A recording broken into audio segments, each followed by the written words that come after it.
작년부터 카카오톡을 통해서 말씀의 해설을 보고 매일 성경을 읽기를 하고 있습니다.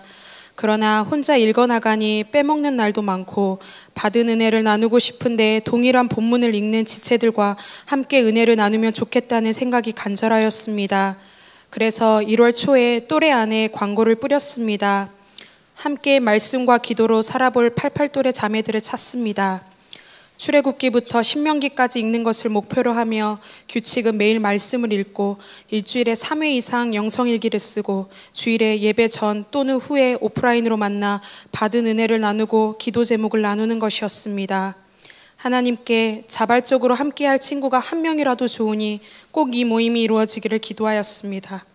놀랍게도 총 10명의 자매들이 반응해 주었고 저희 자매 11명은 매일 말씀을 읽고 영성일기를 쓰고 주일에 만나 은혜 나누는 삶을 시작하였습니다.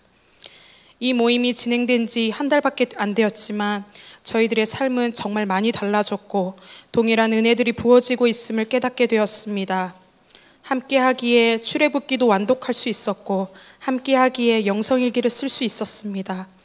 영성일기를 쓰면서 인식하지 못했던 우리 삶에 하나님의 흔적을 볼 수 있었고 지나쳤던 감사거리를 발견할 수 있었고 말씀을 단순히 읽는 것에 끝내는 것이 아니라 받은 은혜를 기록에 남기기 위해 다시 되새김할 수 있었습니다.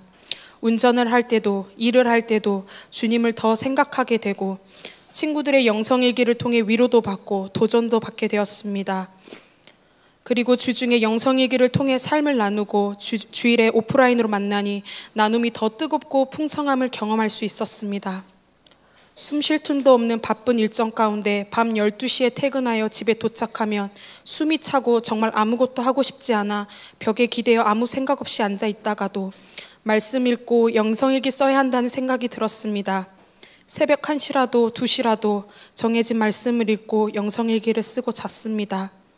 이렇게 은혜를 누리지만 저희의 삶은 실패투성이고 고난과 시련들이 가득합니다. 희귀 질환을 앓고 있는 저의 조카는 최근에 다시 경련을 시작하였고 작성 중인 논문은 학술지 측에서 7번의 거절을 받고 8번째 추구 중에 있습니다. 가정 안에서 재정적인 어려움은 여전하고 12년 동안 혈루증 앓은 여인과 같은 저의 건강은 여전히 연약합니다. 친구들도 직장 내에서 관계 어려움이 생기고 불이한 일들도 계속 보게 됩니다. 그럼에도 불구하고 저희들의 마음은 왜 이렇게 평안한지 모르겠습니다. 어려움이 있을 때면 모임 안에서 기도 요청하고 서로를 위해 기도해주는 중보기도 운동들이 일어나면서 더 하나님만 바라보게 되었습니다. 최근 모임에 저는 친구들에게 사과하였습니다.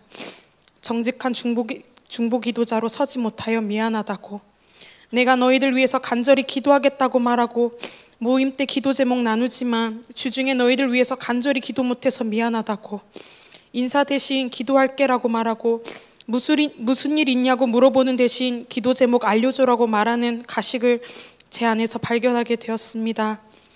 주님과 동행하며 점점 더 솔직해져 가는 것 같습니다. 삶이 조금씩 바뀌어가는 것을 경험하게 됩니다. 말씀 읽고 기도하며 영성일기 쓰는 삶에 그치는 것이 아니라 정직한 중보 기도자로 서기를 기도합니다. 여전히 실패투성이고 매일매일 넘어지는 우리들이지만 한 찬양의 가사처럼 이 고백들이 우리의 삶 안에서 더 일어나기를 기도합니다. 우리의 약함은 자랑이요, 우리의 실패는 간증이요, 우리의 아픔은 영광이요, 우리의 가난함은 우리의 상급이요, 우리의 미련함은 자랑이요, 우리의 쓰러짐이 우리의 고백이니 아버지 부르심 따라 우리 모두가 걸어갑니다. 사랑하는 사람의 소원은 다 들어주고 싶은 것이 사람의 마음인데 제가 제일 사랑하는 하나님이 원하시는 삶은 매일 말씀 보고 기도하고 영성일기 쓰며 당신과 동행하는 삶일 것입니다. 이것이 월십 위 지저스 예수 동행운동이라고 생각합니다.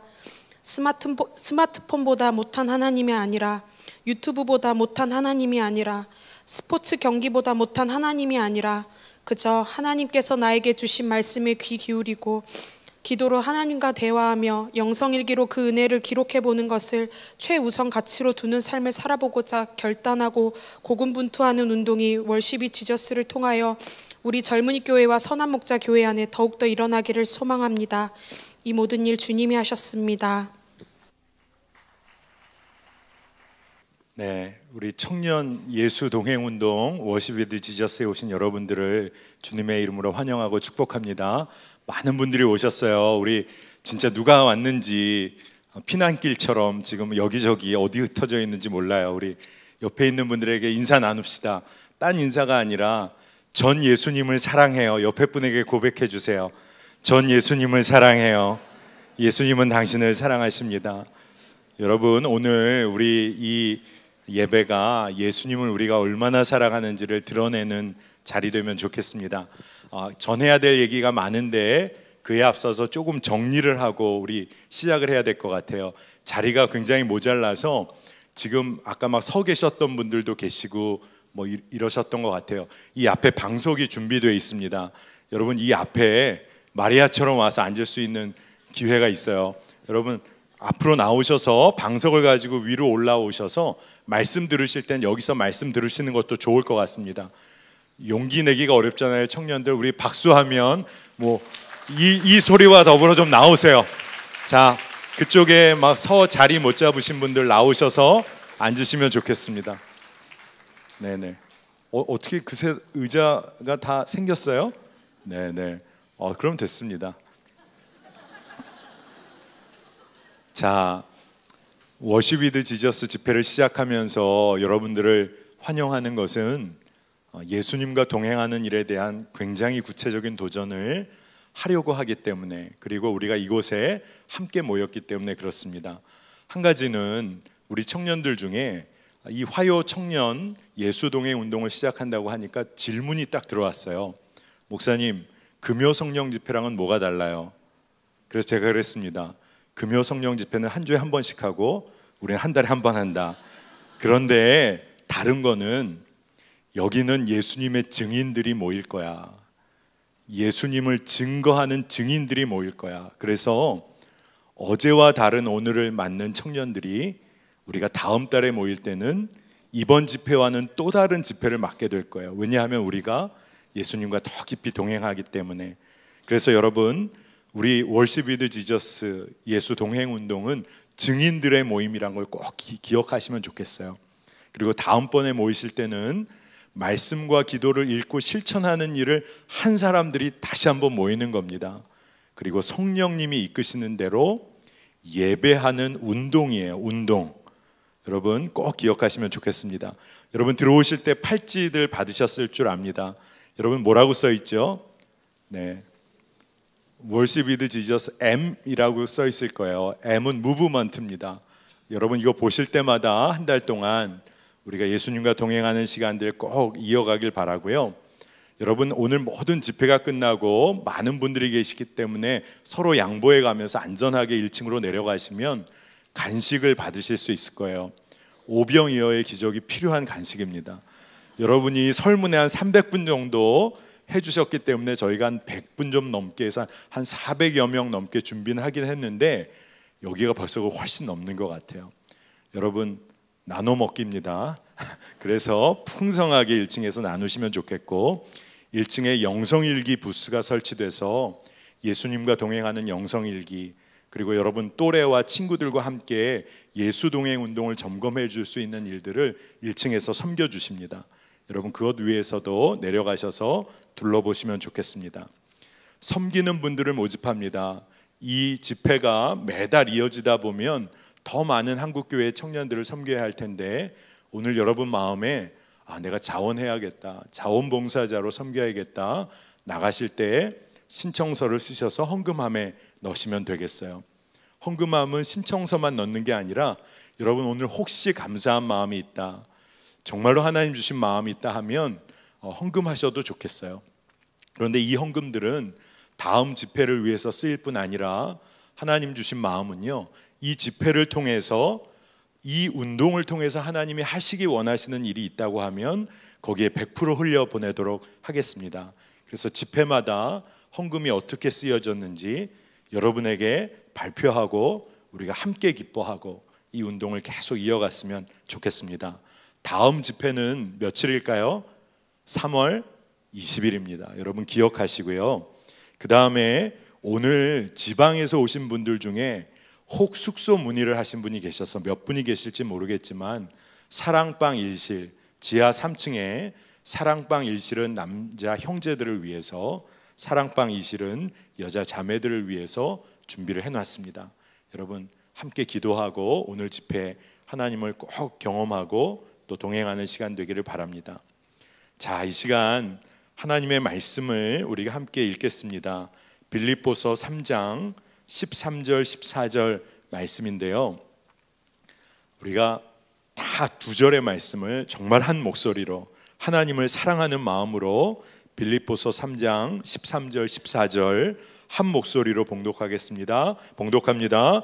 형제들아, 나는 아직 내가 잡은 줄로 여기지 아니하고 오직 한 일, 즉 뒤에 있는 것은 잊어버리고 앞에 있는 것을 잡으려고 표대를 향하여 그리스도 예수 안에서 하나님이 위에서 부르신 부름의 상을 위하여 달려가노라. 아멘. 하나님의 말씀입니다. 오늘 특별한 스피커를 소개하겠습니다. 선한 목자교회에서 참 모시기 어려운 분이에요. 그렇죠.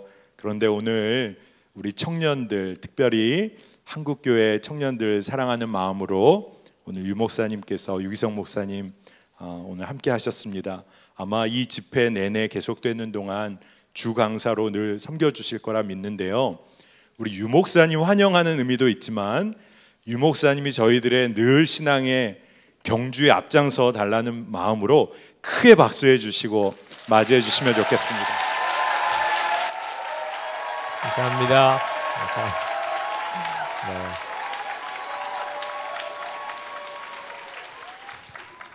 홈그라운드인가 봐요. 네.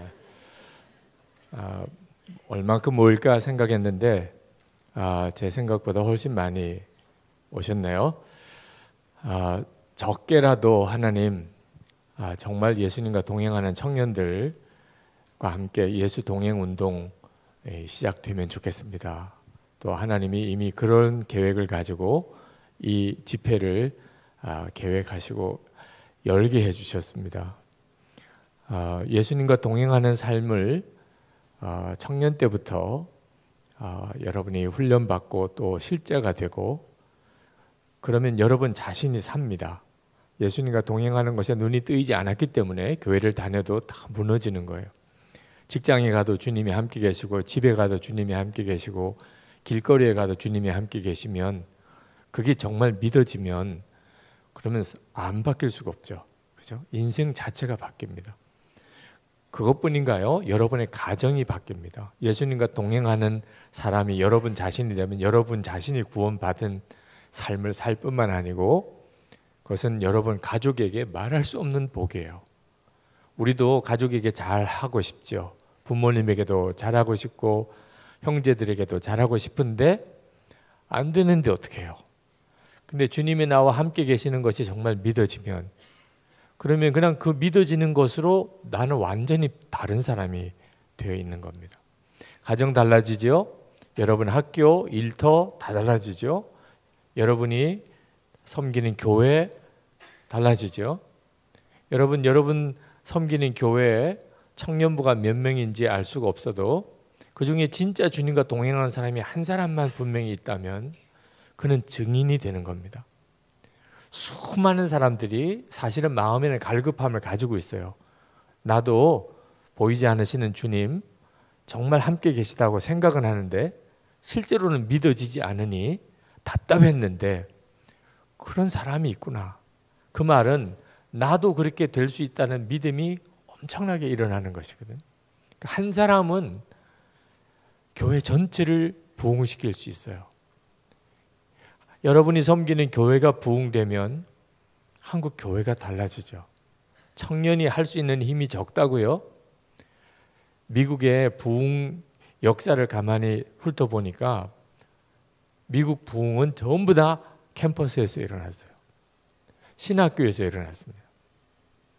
청년들이 예수 동행 운동을 하는 것 자체는 어른들을 충격에 몰아넣어요. 그러니까 여러분들 어른들하고 싸울 필요가 없어요. 어른들은 이미 안 돼요. 아무리 들어도 안 돼요. 몸이 안 움직여요. 이미 생각도 많이 굳었고. 그러니 어른들이 되는, 여러분도 다 어른 돼요. 그러기 전에 여러분이 바로 서기를 바라는 거예요. 근데 여러분 자신이 변화되면 그러면 어른들이 바뀌어요. 어른들에게 있어서 가장 두려운 존재가 자녀입니다. 자녀가 정말 변화되면. 여러분 그냥 잘 말 안 되는 이야기 같아도 한번 그냥 상상만 해봅시다. 집에 부모님이 교회를 다니시기는 하는데 신앙생활이 뜨뜻미지근해요.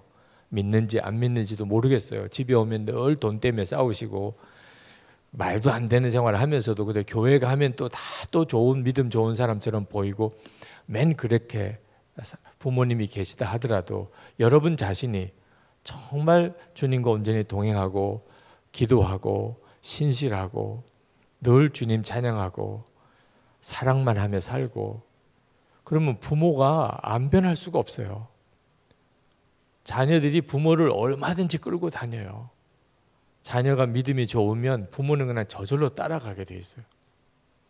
그러니까 가정 바꾸는 일 간단합니다.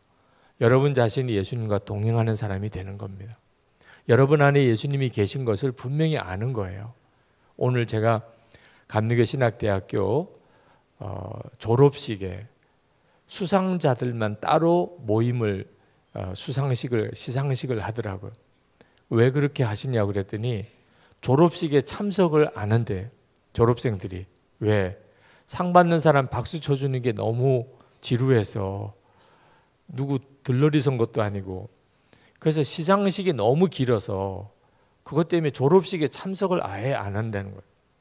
그래서 총장님이 고민을 하다가 상 받는 사람만 오전에 따로 모여서 시상식을 하고 그리고 졸업식은 이제 졸업생들을 위한 순서로만 그렇게 둘러 나누고 그 시상식 때 저에게 축사를 부탁을 하셔서 갔어요. 상 받는 사람들을 보니까 참 기특하기도 하고 또 마음도 흐뭇하고 좋더라고요. 근데 축사를 해야 되는데 하나님이 주시는 마음이 있었어요. 여러분 상 받은 거 정말 축하드리죠.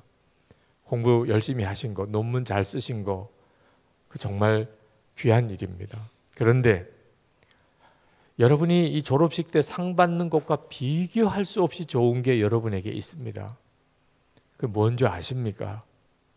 복음의 비밀, 너희 안에 계신 그리스도. 주 예수님께서 여러분 안에 계십니다. 신학교 졸업식이에요. 신학생과 신대원 졸업생들. 여기 예수 그리스도 당신 안에 계십니다. 당신 안에 계신 예수 그리스도께서 너무 크시니까 예수님이 내 안에 계신 게 너무 감사해서 너무 놀라워서 졸업식 때 상 받는 게 배설물처럼 여겨지는 사람이 되셨습니까? 논문상을 받았고 최우수상을 받았고 성적우수상을 받았고 근데 이 상 받은 게 배설물처럼 여겨질 정도. 그렇게 되셨습니까? 만약에 여러분이 지금 상 받은 것 때문에 괜히 마음이 흐뭇하고 우쭐하고 내가 잘났나? 이렇게 공부를 내가 잘했나? 내 논문이 이렇게 평가를 높이 받았나? 라고 생각해서 상 받는 것을 너무 크게 생각하고 있다면 불쌍한 사람들입니다. 예수 그리스도를 마음에 모시고 있다고 하면서도 졸업식 때 상 받는 것만도 못하게 여겨지는 예수 그리스도라면 여러분은 불쌍한 사람입니다. 축사하러 가서 괜히 초만 치고 왔습니다. 분위기가 괜히 침울해지면서 장례식 분위기 같이 그렇게 되어버렸어요. 너무 미안하긴 하지만 그래도 하나님이 꼭 그 이야기를 하라. 상 받는 것은 참 귀한 일인데 하나님 앞에 가서 상 받는 자 돼야지 졸업식 때 상 받는 것으로 끝나면 안 된다. 그 말을 했어요. 핵심은 말입니다. 바로 지금 우리들의 문제예요. 예수 동행 운동을 청년들부터 한번 시작해보자 라고 하나님이 강하게 우리를 이끄셨어요. 사실은 원래는 청년들이 타겟은 아니었지만 하나님이 계획하신 방향이 이 방향이구나. 청년이구나. 그런 생각을 했습니다. 그리고 어른들도 다 바뀌어지게 될 것이라고.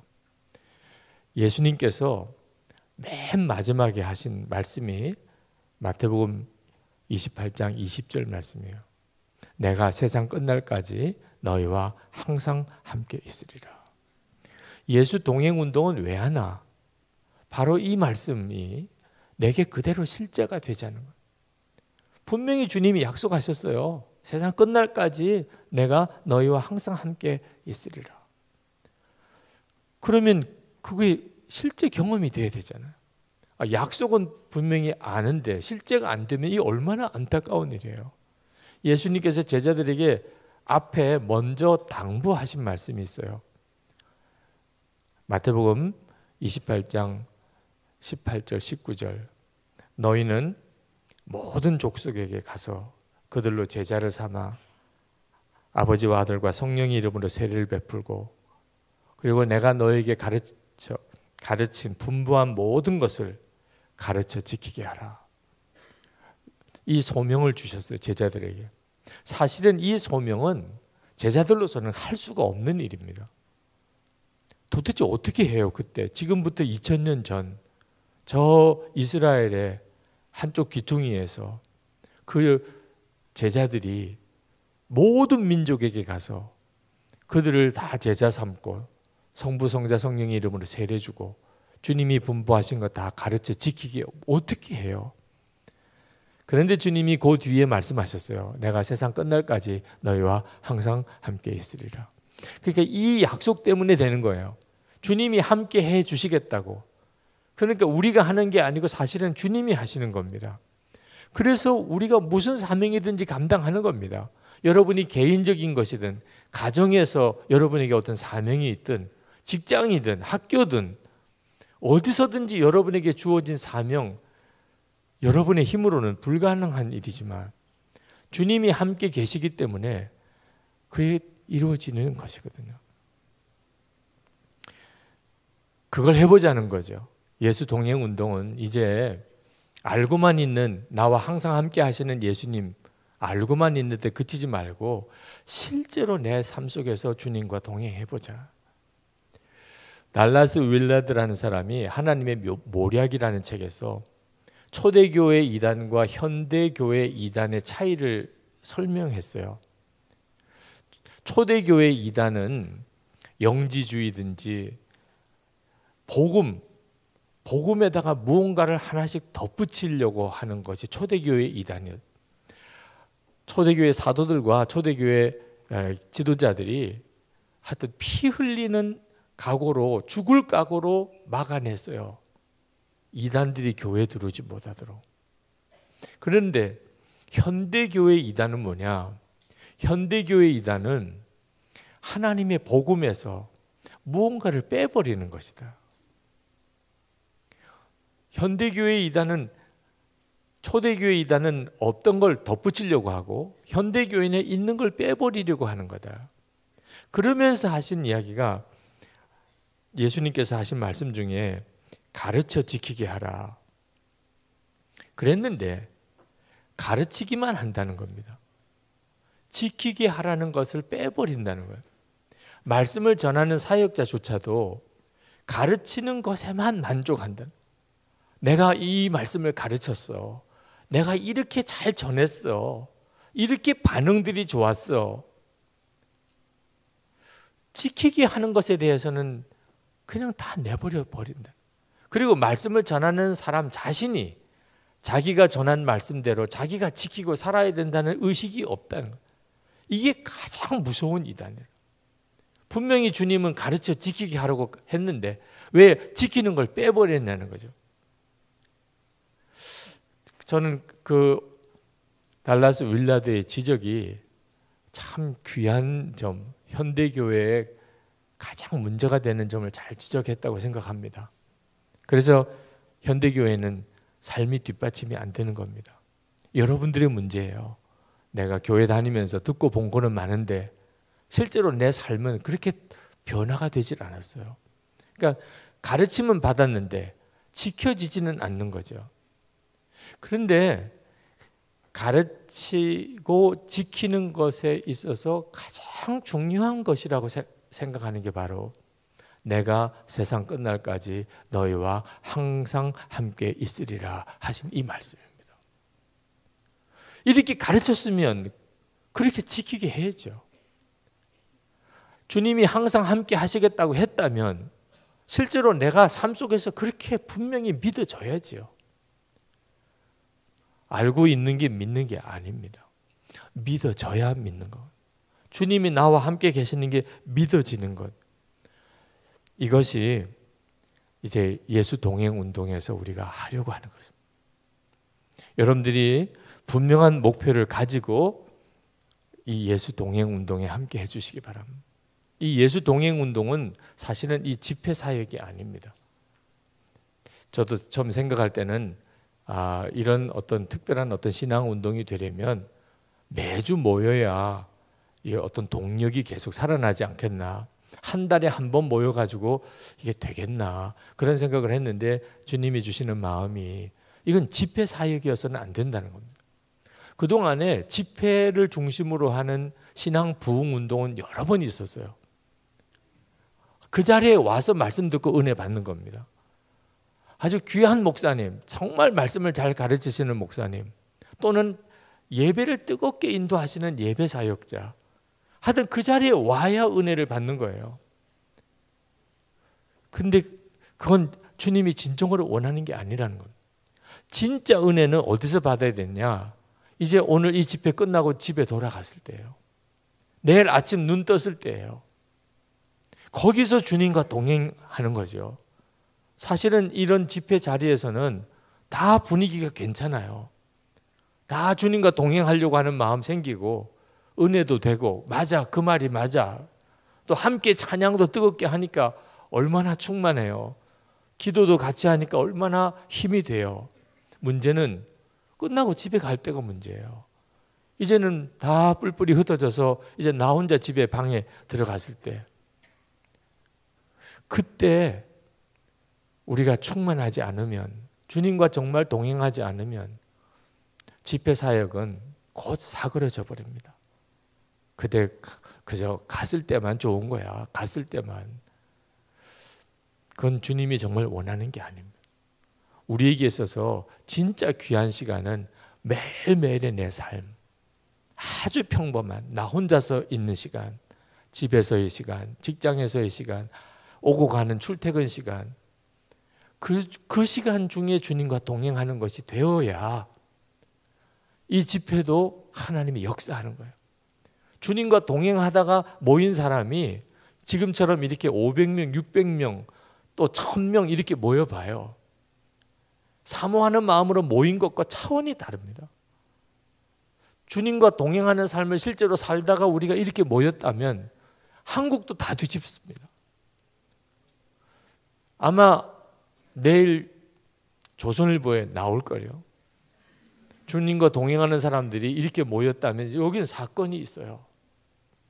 그게 하나님이 지금 우리에게 주시려는 부흥이고 한국 교회에 주시려는 부흥인데, 그 부흥이 어떻게 오는가? 집회에서 오는 거 아닙니다. 그래서 한 달에 한 번 정도 적당하겠다. 물론 주님이 앞으로 이걸 매주 모이는 집회가 되도록 이끌어 가실지는 모르겠지만 지금은 한 달에 한 번쯤이면 좋겠다. 한 달 정도쯤 개인적으로 주님과 동행하는 삶을 살아보고, 그리고 소그룹으로 끊임없이 서로 점검해주고 붙잡아주고, 그렇게 해서 또 한 달에 한 번 나누고 말씀에 도전받고 새해 먹고 다시 시작할 힘을 충분하겠다. 그런 생각이 들었어요. 여러분, 예수님과 동행한다는 것은 말만 들어도 너무 행복해요. 말만 들어도 주님과 동행한다는 것.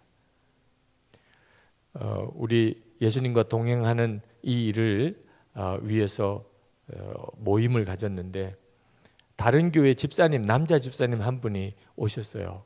오셔서 그 일에 같이 동참하기를 원해서 오셔서 간증을 부탁을 드렸습니다. 그랬더니 그분이 영성일기를 쓰게 된 간증을 하시더라고요. 유기성 목사의 설교를 이렇게 쭉 듣는데 많이 은혜가 되더라고. 그런데 영성일기를 쓰라는 말이 자꾸 나오더래요. 그래서 영성일기라는 게 굉장히 중요한 건가 보다. 그렇게 생각했대요. 근데 자꾸 설교를 듣는데 계속 영성일기를 쓰라고 이야기를 하더래요. 그래서 마음에 그 선한 목자 교회 교인들은 어떤 교인들이길래 쓰라고 그러면 쓰지. 저렇게 목사님이 계속 쓰라고 설교 때마다 이야기를 하게 하나. 너무 자기가 답답하더래. 자기는 그 교회 교인이 아니지만 너무 속상하기도 하고 너무 답답하기도 하고, 그래서 도대체 영성일기가 뭔데 저렇게 쓰라고 하고 또 그 교인들은 그렇게 안 쓰나. 그래서 영성일기에 대해서 그동안에 올라왔던 영상들을 다 자기가 한번 봤대요. 그랬더니 아, 이렇게 하는 거구나. 주님과 동행하는 삶을 실제로 매일 일기를 써가면서 살아가는 것이구나. 그러면서 자기가 이제 영성일기를 쓰기 시작하고 나눔방에 들어와서 나눔방에 같이 교제하고, 그래서 자기가 얼마나 많이 바뀌었는지 모른다. 여러분, 영성일기를 쓰는 것에 대한 도전을 받아도 쉽게 주님과 동행하는 삶을 살아가지 못하는 것이 우리들의 현실이에요. 여기 선언목교회 다니는 청년들은 아마 영성일기에 대해서 여러 번 강조를 들었지만 꿋꿋하게 안 쓰고 있잖아요. 네. 우리는 부안외동하는 사람이 아니거든. 네. 중심이 깊어요. 뿌리 깊은 나무라 우리는 움직이지 않아요. 네. 쉽지 않거든요. 실제로 주님과 동행하는 것에 대한 말씀의 은혜를 받는 것은 참 너무 행복하지만, 내가 실제로 주님과 동행하는 것은 참 어려워더래요. 안 된다고 그래요. 못하겠다고 그래요. 여러분, 왜 주님과 동행하는 데 있어서 우리가 어려울까요? 주님과 동행하는 것을 너무 쉽게 중단하고 또 중단해 버리기 때문에. 큐티를 하려고 그러다가도 중단해 버리고, 새벽기도 하려고 그러다가도 중단하고, 성경 좀 읽으려고 그러다가도 중단해 버리고. 그러니까 나중에는 어떻게 되냐면 이제는 뭘 해보겠다는 마음을 안 가지는 거예요. 왜? 안 되는데 뭐. 지금도 여러분 마음속에 안 되는 데가 딱 마음에 박혀 있는 사람들이 있어요. 오늘도 우리가 같이 뜨겁게 기도합시다. 이제 예수님과 동행합시다. 이렇게 기도하자고 할 때 여러분 마음속에 아유, 그런다고 되겠어. 내가 여러 번 해봤지. 그동안 기도원에 올라가서도 정말 목숨도 바친다고도 해봤고, 근데 안 되는데 어떡해. 이거 완전히 마귀소리입니다. 여러분 안에 잘 분별해야 돼요. 여러분에게 마귀가 역사할 때 마귀가 하려고 하는 것은 실패가 아닙니다. 하지 말라는 거, 하지 마. 이제는 시도하려고 생각도 하지 마. 안 되는 거잖아, 안 되는 거. 너 해봤잖아. 기도도 해봤고, 뭐 결단도 해봤고, 써서 내보기도 하고, 그것도 불태워도 봤고, 별의별 방법 다 해봤잖아. 근데 되냐? 안 되잖아. 그러니까 지금 저 목사가 무슨 뭐 주님과 동행일기를 쓰라, 예수 동행 운동한다, 뭐 다 좋은데 결단하지 마. 이제 너 또 비참해지고 싶어? 안 되는 거 왜 하려고 그래? 그게 마귀예요. 그러니까 여러분이 안 되는데 왜 하려고 그래? 아유, 뭐 해봐야 또 안 되는 거, 이런 생각이 들 때 예수의 이름으로 명하노니 떠나가! 이렇게 대적해야 됩니다. 그 여러분 생각 아닙니다. 여러분의 마음속에 그런 생각이 들면 정말 아멘이 막 나오죠. 그래, 맞아, 난 안 돼. 완전히 속는 거예요. 물이 100도에서 끓잖아요. 그런데 99도까지 전혀 끓는 기색이 없어요. 그러나 그 물은 계속 온도가 올라가죠. 불 위에 올려놓으면. 그러다가 99도에서 100도로 딱 넘어가는 바로 그때 물이 화르 끓습니다. 예수님과 동행하는 삶은 주님이 역사해 주셔야 돼요. 여러분이 결단해서 되는 일이 아니에요. 결심한다고, 결단한다고, 노력한다고 되는 일이 아닙니다. 우리 기독교는 도 닦는 종교가 아니에요. 불교처럼 도 닦는 종교 아닙니다. 전적으로 하나님의 은혜로 돼요. 예수 동행도 전적으로 하나님의 은혜로 됩니다. 그런데 계속 주님과 동행하려고 결단하는 사람이 아니고서는 성령께서 역사하실 수가 없어요. 아유, 안 돼. 아유, 무슨 기도를 해. 그냥 좋은 말씀 듣고 가는 거지. 이렇게 한번 모여서 뜨겁게 찬양하는 거 가는 거지. 그러면 절대로 주님이 역사 못해요. 계속 반복하고 그만둔 것 같고 쓸데없고 정말 무의미한 결단만 반복한 것 같아. 그렇지 않습니다. 계속 영적인 온도가 올라가고 있는 거예요.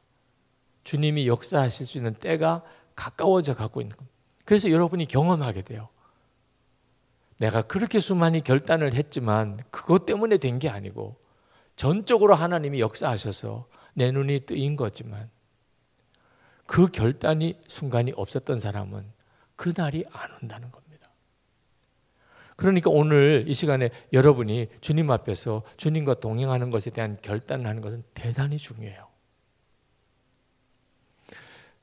주님과 동행하는 일기, 영성일기라고 그렇게 이름을 붙였는데 주님과 동행하는 일기를 매일 꾸준히 쓰는 것이 실제로 주님과 동행하는 역사가 일어나는데 얼마나 중요한지 모르겠어요. 저는 이보다도 더 주님과 동행하는 것에 대해서 더 좋은 방법을 알지 못하기 때문에 여러분에게 일기를 써보도록 권하는 겁니다. 그보다 더 좋은 방법이 있으면 저는 그렇게 할 거예요. 근데 지금까지 제가 경험한 바에 의하면 성령 충만함 달라고 소리 질러서 부르짖고 그렇게 해도 결국은 성령 충만함이 없어요. 차라리 그러지 않고 매일 주님을 내가 얼마나 바라보았는지를 점검하는 일기를 매일 썼다면 아마 그는 성령 충만함을 훨씬 빨리 받을 수 있었을 거예요. 그래서 여러분에게 그걸 권하는 거예요.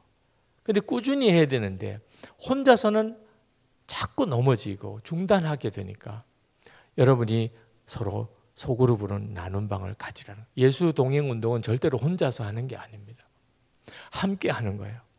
나도 하고 너도 하고 우리 계속 같이 하기 위해서 계속 서로 확인하고 나누자. 주님과 동행 일기를 서로 나누는 겁니다. 여러분 응답하라 1988 응팔이라고 그러죠. 거기 나오는 이혜리 씨, 그가 일기를 계속 썼다는 이야기 혹시 보신 적 있는지 모르겠어요. 굉장히 스케줄이 빡빡한데 매일 일기를 쓴다는 거. 그가 처음 1년 동안 데뷔한 다음에 바쁘게 활동을 하다가 1년이 지나고 난 다음에 충격이 된 게 1년 동안 너무 바빴어요. 인기인이 되면서부터 여기저기서 오라는 데도 많고.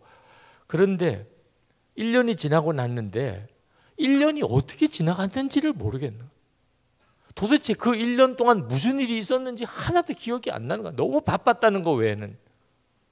본인이 충격을 받았어요. 그래서 그때부터 하여튼 아무리 바빠도 그날 있었던 일을 썼어요. 좋았던 거, 안 좋았던 거 다. 그러면서 좋았던 것은 왜 좋았으며 안 좋은 것은 또 왜 안 좋았는지를 계속 점검하고 따져보고 그리고 고쳐가고. 그가 괜히 그런 인기인이 된 게 아니더라고.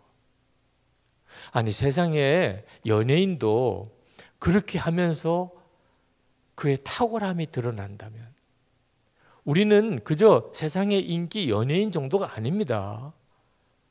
만왕의 왕이신 주 예수 그리스도를 마음에 모시고 사는 사람이에요. 이혜리 씨가 비교가 될 수 있는 정도가 아니에요. 근데 우리 삶은 그냥 평범하고 비참해요. 만왕의 왕이신 예수님이 내 안에 계신 거라고는 상상도 안 돼요. 이유는 뭐죠? 주님과 동행하는 눈이 안 뜨였기 때문에 그렇습니다. 그저 내 안에 계시겠지, 계시다고 그래, 그렇게 들었어, 이런 정도 수준으로 멈춰있기 때문입니다. 그러니 저도 처음에 주님과 동행하는 삶을 시작할 때는 세상 없이 막막하더라고요. 너무 막연하고. 누구나 다 그렇습니다. 주님이 나와 함께 계심에 실제가 아닐 때는 누구나 다 그렇게 느껴져요. 두세 사람이 모인 것은 나도 함께 있으리라. 말씀이 안 믿어지는 거예요. 아유 뭐 함께 계시겠다고 그랬으니까 함께 계시겠지. 그건 함께 계시다는 것을 믿는 게 아닙니다. 계시겠지 뭐 이거는 아무 힘도 안 돼요. 위로도 안 되고 능력도 안 돼요. 주님이 내 안에 계시다고 그랬지. 그건 안 믿는 거나 사실 똑같은 거예요. 그런데 그 약속을 붙잡고 나도 주님을 생각해 보리라. 나도 주님을 바라보리라. 그걸 매일 기록을 한번 해보리라. 한 걸음 디디는 거죠. 그리고 또 하루 또 하루 그냥 똑같은 날의 반복인 것 같은데 그렇게 한 걸음씩 한 걸음씩 주님을 바라보고 나가보려고 했더니 지금은요 주님이 우리와 함께 계시는 게 너무나 분명하게 느껴져요. 말씀으로, 하나님의 말씀으로.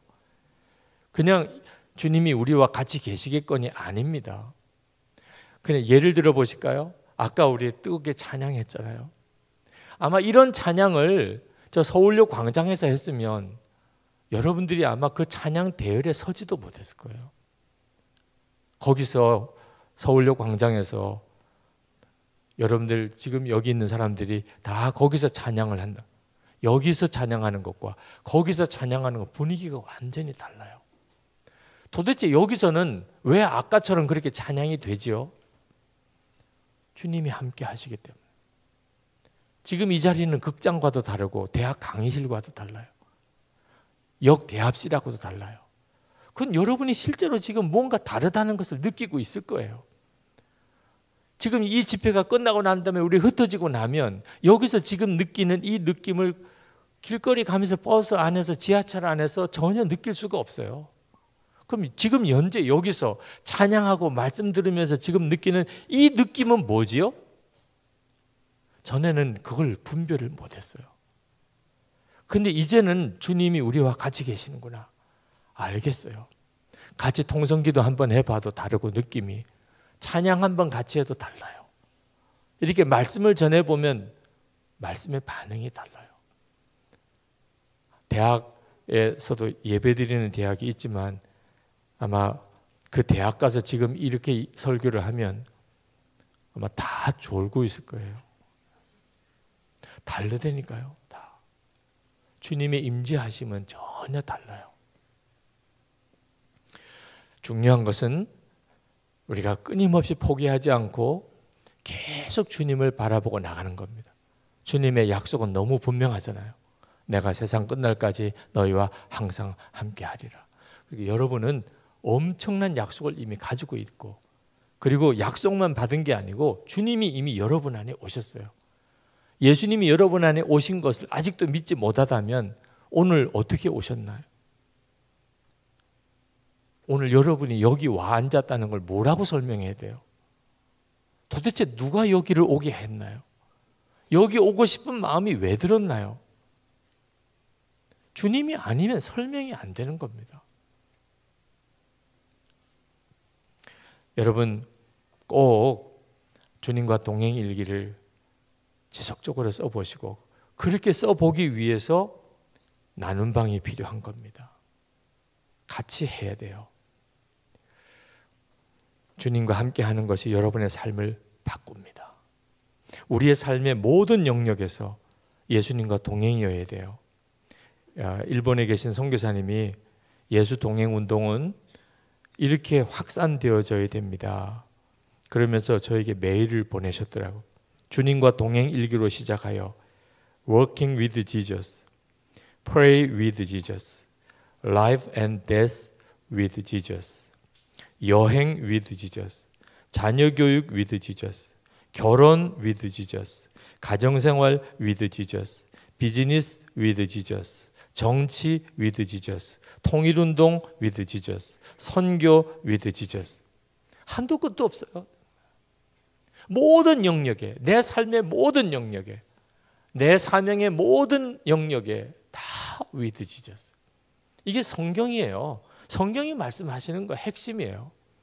근데 이제는 진짜 그게 진짜가 되어보자는 거예요. 여러분이 예수 동행 운동 끝까지 하려면 오늘 한 가지 여러분에게 팁을 드리겠습니다.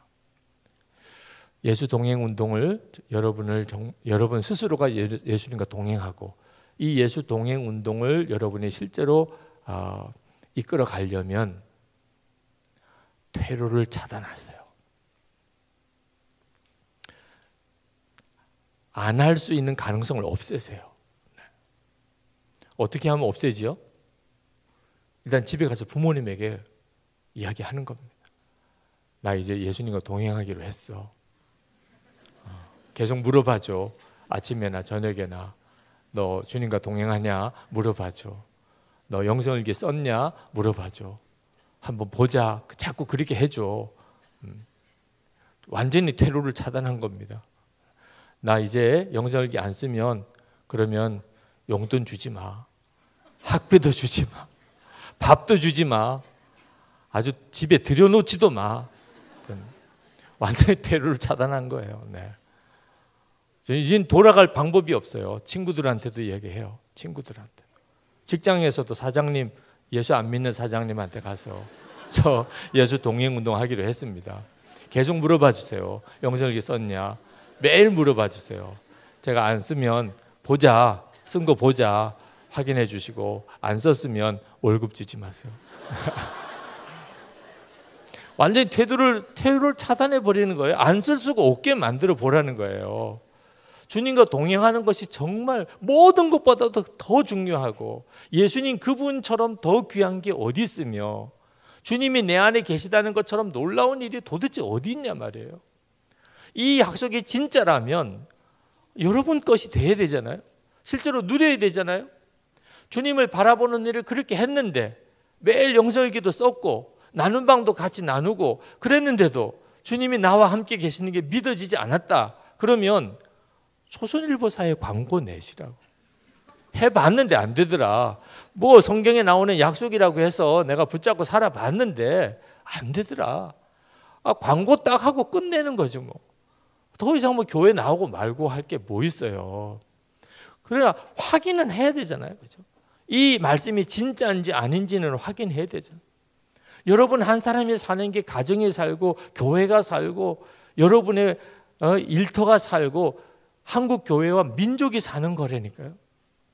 주님과 동행하는 삶이다. 정말 퇴로를 차단해 보세요. 제가 나는 죽고 예수로 사는 사람이라는 책을 2007년에 썼습니다. 근데 그 책을 쓰고 난 다음에 얼마나 당황스러운지 책이 나왔어요. 여러분도 혹시 보신 분이 있을지 모르겠습니다. 얼마나 당황스러운지 나는 죽고 예수로 사는 사람 제목이 딱 나오고 그 밑에 유기성 목사 이렇게. 전혀 그런 뜻으로 쓴 게 아닙니다. 예수 믿는 사람은 다 나는 죽고 예수로 사는 사람입니다. 이런 뜻으로 쓴 거지. 나는 죽고 예수로 사는 사람 유기성 목사 이건 아니라는 거예요. 네. 내가 그렇다는 뜻이 아니라는 거니까 모든 예수 믿는 사람은 다 그렇다 이런 뜻으로 한 거지. 그리고 그것을 하나님이 감동을 주셔서 쓰기를 내가 쓰겠다는 것뿐이지 어떻게 책에 그렇게 나와 있냐 말이에요. 근데 한번 인쇄가 된 걸 이거 바꿀 수도 없고 그때부터 가슴이 탁 막히는 거예요. 나는 이제 돌이킬 수가 없게 됐어요. 그러니까 나는 죽고 예수로 산다는 메시지를 전할 때 안 믿어진다는 거예요. 나는 여전히 안 죽었다는 거예요. 교인들이 그렇게 이야기를 해도 나는 돌아갈 수가 없어요. 책을 그렇게 써놓은 바람에 나는 죽었습니다. 나는 끝까지 그것밖에 할 수 있는 게 없어요. 하도 안 돼서 우리 부목사님들하고 수련회 가서 부목사님들하고 한번 솔직히 이야기해보자 그랬어요. 정말 내가 죽었다고 믿어지냐? 솔직히 이야기해도 됩니까? 그래, 솔직히 이야기해도 됩니다. 그랬더니 첫 번째 목사님이 안 믿어집니다. 그래가지고 다 목사님들이 자유해지셨어요. 안 믿은 목사님들도 안 믿어진다는데 어떻게 교인들에게 믿으라고 할 수 있겠어요? 그래도 나는 돌아갈 수가 없어요. 그래, 나도 안 믿어진다. 이렇게 할 수가 없더라니까요. 그렇게 나는 죽고 예수로 산다고 전하다가 여기까지 온 거예요. 나는 죽고 예수로 사니 처음에는 죽었다는 게 초점이었는데 그게 아니더라니까. 예수로 사는 게 초점이더라. 예수님과 살면 그냥 나는 죽어요. 여러분 진짜 사랑하는 애인을 만나면 그 앞에서 그냥 나는 죽어요. 사랑하는 사람이 먹겠다는데 나는 배가 터질 것 같아. 그래서 사랑하는 사람이 배고프대는데 그냥 같이 가서 먹는 거예요. 배 터져서 죽나 뭐 어떻게 하나 상관없이 나는 그냥 죽은 거예요. 사랑하는 사람 앞에 있으면 그냥 나는 죽은 거라니까. 죽었다 말았다 할 것도 없어요. 왜 나는 안 죽었다 나는 안 죽었다 그러는 거죠? 예수님이 내 안에 사신 것을 모르니까, 진짜 믿어지지 않으니까 자꾸 나는 안 죽은 것 같은 거더라고. 그래서 24시간 예수님 바라보자고, 그리고 이제는 주님과 동행하는 일기를 써보시라고 그렇게 해온 거예요. 제가 완전히 퇴로가 차단된 사람이 되어버렸어요. 근데 그게 얼마나 큰 은혜인지. 만약에 그렇지 않고 제가 하나님 내가 죽었다는 사실이 진짜 믿어지고 난 다음에 그때서야 내가 설교도 하고 그리고 뭐 글도 쓰고 하겠습니다. 내가 죽었다는 게 내가 우선 믿어져야 되지 않겠습니까? 그랬다면 아마 저는 지금까지도 나는 죽었다는 사실이 안 믿어지는 사람으로 여전히 있을지 몰라요. 그런데 믿음으로 그 고비를 넘어설 수밖에 없었어요. 나는 뭐 뒤돌아갈 수가 없으니까. 저에게는 퇴로가 없어요. 주님과 동행일기를 지금 이렇게 쓰고 있잖아요. 여러분들 보고 쓰라고 그러잖아요. 지금 우리 부목사님들, 장로님들하고 매일 일기 나누고 살아요. 저는요, 일기를 써야 되냐 안 써야 되냐 갈등이 없어요. 그냥 쓸 수밖에 없다니까. 제가 일기를 안 쓰는 날 확 소문이 돌아요. 목사님 오늘 일기 안 쓰셨어. 그러니까 여러분은 오늘 저에게 돌아가서 일기 쓰고 자, 그냥 자. 아유 피곤한데 오늘은 그냥 잘까? 여러분들은 그럴 자유가 있지만 저는 자유가 없어요. 저는 쓰고 자야 돼요. 선택의 여지가 없어요. 퇴로가 없어요. 저에게는 완전히 퇴로가 차단됐어요. 그래서 얼마나 힘들까요? 아니라니까요. 너무 편안해요. 갈등할 게 없으니까. 고민할 게 없어요. 저는 그냥 나는 죽은 거 분명하고 그냥 오늘도 일기 써야 되는 게 선택의 여지가 아니에요. 그러니 얼마나 마음이 편안합니까? 지금도 여러분들 중에는 참 애처로운 분도 있을 거예요. 일기를 오늘 써야 돼 말아야 돼, 계속 가야 돼 말아야 돼, 뭐 전 목사님 따라서 예수 동행 운동 가야 돼 말아야 돼. 여러분들은 그런 갈등을 하지만 저는 너무 편안해요. 확실하게 퇴로가 없으니까 돌아갈 길이 없어요. 1518년 페르난도 코르테즈 장군이 스페인에서 국왕으로부터 멕시코를 점령하라는 명령을 받고 500명의 군사 11척의 배를 타고 멕시코로 옵니다. 그리고 500여 명의 군사가 배에서 내려요. 그리고 이 코르테즈 장군이 명령합니다. 11척에 타고 온 배를 불태우라. 배가 다 불탔어요. 500명의 군사들의 심정이 어떻겠습니까? 퇴로가 완전히 차단됐어요. 그들이 아즈텍 문화를 무너뜨리고 멕시코를 점령할 수 있었던 이유, 그들에겐 퇴로가 없어요. 길이 있다면 그들 원주민들을 통해서 다시 배를 만들어서 그러고야 고국으로 돌아갈 수 있으면 돌아갈 수 있을까? 길이 없어요. 돌아갈 길이 없어요. 그래서 그들은 어떻게 하면 여기서 살아남을까? 살아남을 수 있는가를 생각하게 되고 결국은 아즈텍 문화가 무너집니다. 물론 뭐 그 사건 자체가 우리에게 뭐 신앙적인 감동을 주고 교훈을 주는 건 아니에요. 단 하나, 세상에 이 정복욕에 사로잡힌 사람도 그런 정도쯤에 비장한 결단을 하고 가는데 엄청난 하나님의 은혜를 받은 우리가 어찌 자꾸 할까 말까 이렇게 해야 하냐 말이에요. 그러니 이제 나눈 방 만드시고 다 방장해요. 방장하고 그냥 나눈 방언하고는 완전히 차원이 달라요. 대부분 보면 처음에 이렇게 나눈 방을 만들면 나중에 방장만 남아요. 방장만. 홀로 나눈 방이 대부분 돼요. 그건 참 하나님이 기가 막힌 교훈을 주고 있는 겁니다. 방장이 되면 쓰는구나. 네. 그게 퇴로를 차단하는 겁니다. 내가 방장할게요. 그게 퇴로를 차단하는 거예요. 안 쓸 가능성을 없애버리는 거죠. 광고하고 알리고 담임 목사님에게 장문의 편지를 제가 이렇게 해서 예수 동행 운동을 하게 됐습니다. 제가 매일 영전일기를 쓰기로 했습니다. 목사님, 주보에 크게 광고를 내주세요. 우리 교회 청년 아무개가 이렇게 주님과 동행하기로 했고 저는 이미 죽었습니다. 그리고 일기를 그렇게 쓰기로 했는데 만날 때마다 물어봐 주세요. 장로님들 꼭 요 사진, 요 자매입니다. 만날 때마다 일기 썼냐 물어봐 주세요. 안 쓸 수가 없다니까요. 그렇게 되기를 축복합니다.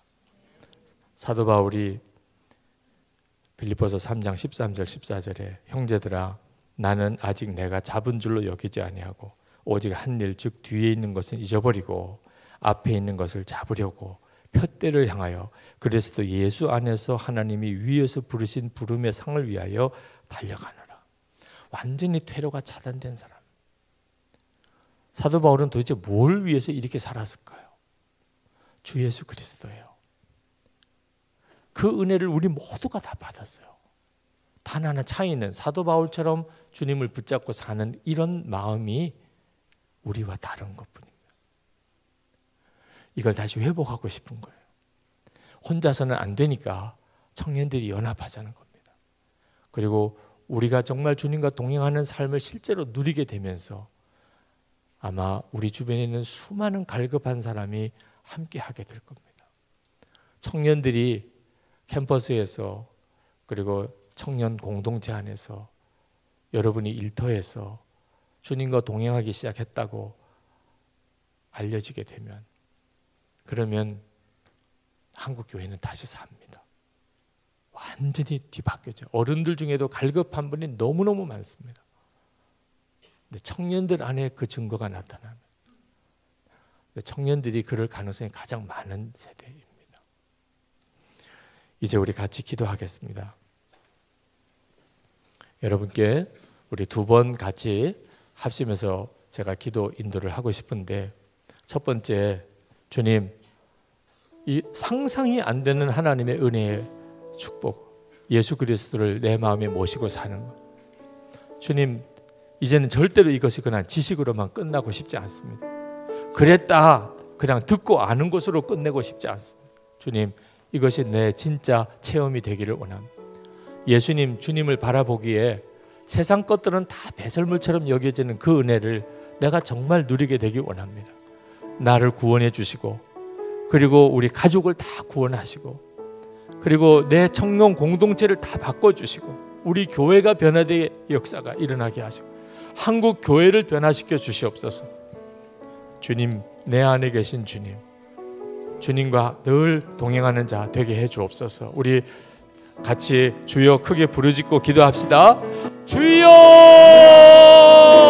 할렐루야. 그거 놀라우신 하나님 은혜를 하나님 감사합니다. 주님 역사하시는 주관하신 하나님의 은혜를 하나님 감사하고 감사합니다.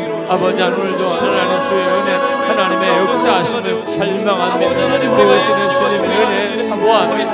우리 가운데 역사하시는 주님 우리가 하나님 소원합니다. 주님 하나님의 역사를 더해 주소서.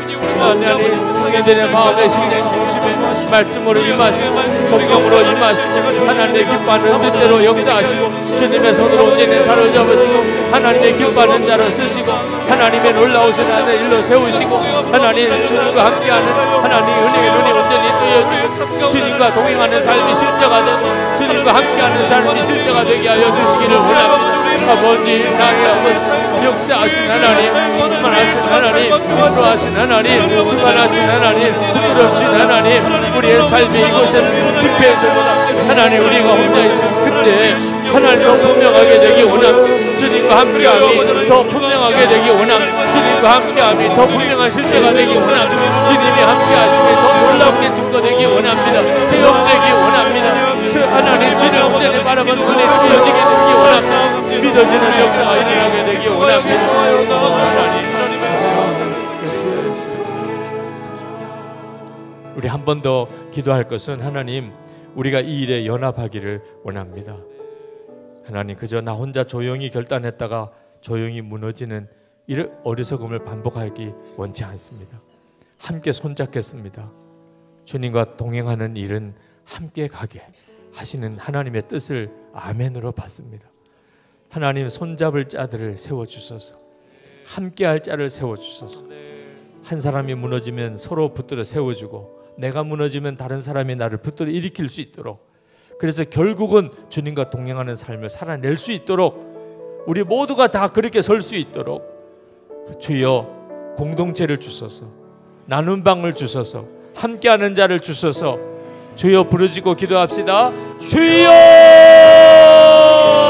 할렐루야. 하나님, 그리스도 놀라우신 하나님, 하나님의 역사하시는 하나님, 나의 감사 그만하신 하나님, 그만하신 하나님, 우리를 사로잡아주신 하나님, 하나님의 은혜의 자비하여 더욱 강하게 운전하시고 인도하시고 역사에 주시는 아버지 하나님, 사모한 하나님 원합니다.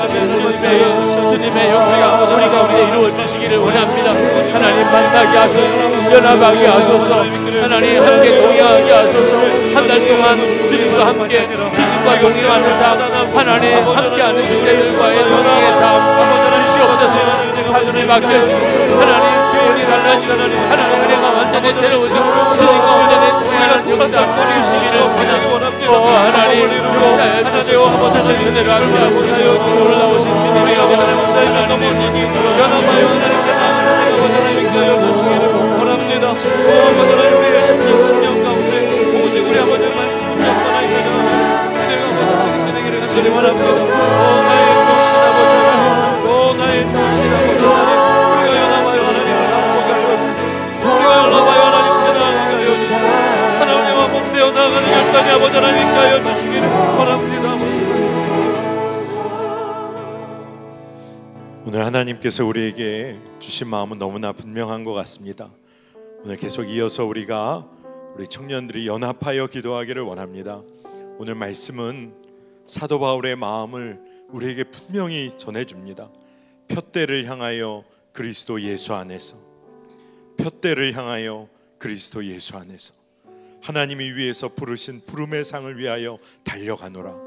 우리가 앞으로 달려가는 일에만 우리의 마음을 세상에서 완전히 빼앗겨서 우리가 그리스도 예수 안에서 달려가야 함을 놓쳤을 때가 너무나 많았습니다. 오늘 사도 바울은 계속해서 말합니다. 내게 능력 주시는 자 안에서 내가 모든 것을 할 수 있느니라. 우리가 모든 것을 하고만 싶었지 내게 능력 주시는 예수님 안에 거하는 것을 우리가 놓치고 있었습니다. 오늘 우리 이 시간에 기도합시다. 우리의 기도가 더 깊어지기 위해서 주님, 우리가 예수님 안에 거하길 원합니다. 내 안에 계신 주님 안에 더 깊이 들어가길 원합니다. 그분 안에 거함으로 우리가 세상을 거스르는 세대로 일어나게 하여 주시옵소서. 우리 주의 이름 한번 부르고 기도하겠습니다. 주여! 오 하나님.